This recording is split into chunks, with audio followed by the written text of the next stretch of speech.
మీకు తెలుసా చిలుక ఒక గొప్ప ఋషిగా ఎలా అయ్యారు? ఒకసారి పార్వతీదేవి పరమశివుని ప్రభు శ్రీకృష్ణుని మహిమలను భాగవతం పూర్తిగా వినాలని ఉంది అని ప్రార్థించింది.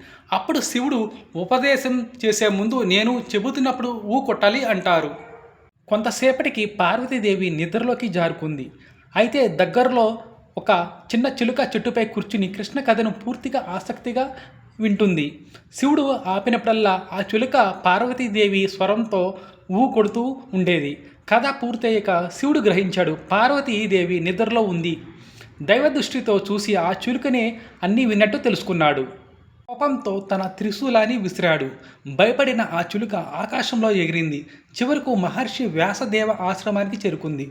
అప్పుడు వ్యాసదేవుని భార్య నోరు తెరిచిన సమయంలో ఆ చిలుక వెంటనే ఆమె గర్భంలోకి ప్రవేశించింది. శివుడు అర్థం చేసుకున్నాడు ఇది భగవంతుని సంకల్పం అని.